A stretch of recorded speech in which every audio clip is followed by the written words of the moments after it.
Alright, today's the last day of training on the Personal Defense Network Training Tour 2012.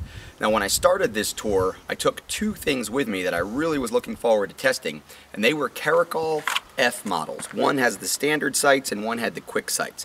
Now I'm a big fan of the standard sights over the quick sights, and quite frankly, I'm really impressed with the gun. Now, as many people know, if you followed some of the things I've been writing on the internet or talking about on the internet since I first saw this gun last fall, I've been really intrigued about whether or not it would hold up to extended shooting and perform reliably, not only in my hands, but in the hands of a lot of different students. So I was really looking forward to the tour because that was going to give me the opportunity, if a student's gun failed or if a student was curious about it, to actually put this in their hands and let them try it out. Now, this particular gun is cleared. We'll go ahead and take a look at that.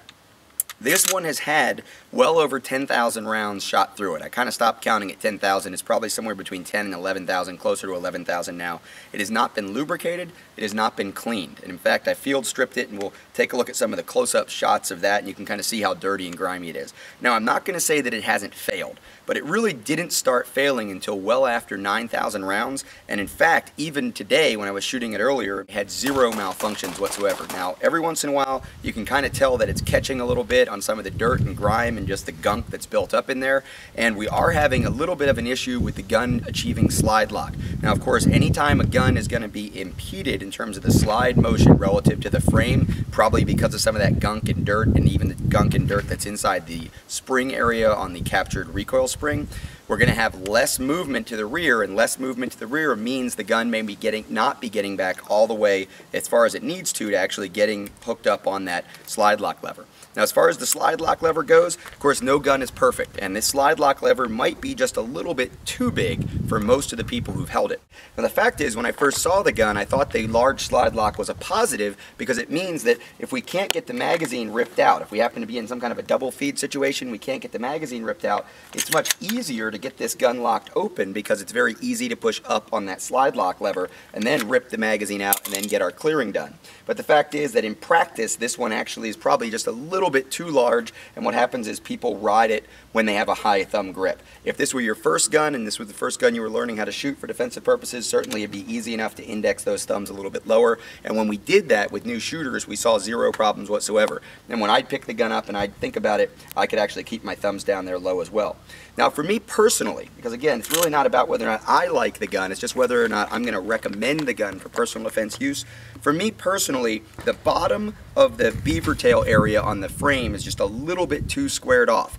This is a very deep, narrow grip, which makes it great for people with smaller hands or for a longer length between the web of their thumb and index finger and their actual tip of their index finger to be able to hit that trigger.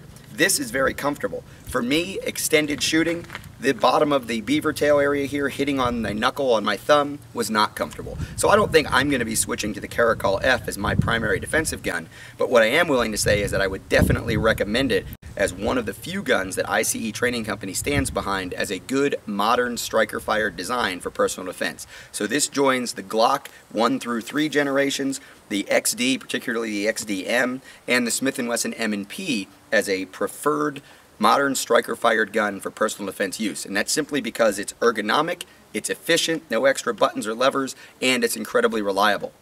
One asterisk on the reliability: be careful when you field strip this gun. The gun has more going on inside of it than what you would normally see when you strip down like a Glock or an M&P or even an XD. And because of the complications inside, it can be a little bit of a pain to get back together and even to take apart. Not quite as easy as it is with a Glock or the XDs for sure. So when you get ready to work on this gun, if you do decide to own it, if you do decide to take one in, make sure you pay attention to the manual, make sure you take your time when you're stripping it down and when you put it back together. Because in fact, the only real failure that I had on this gun was a failure to be able to get it back together. I tried to force it, and this was with the quick sight model that I have that we got through about 5,000 rounds without any problems whatsoever. When I tried to force it, I actually did cause some damage to one of the internal parts. So be careful about taking it apart and putting it back together.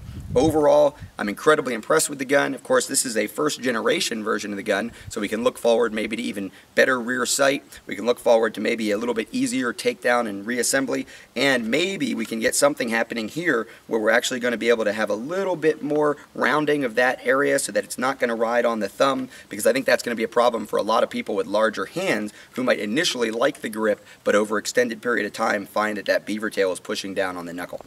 Caracal F, standard sight model, recommended for personal defense by ICE Training Company.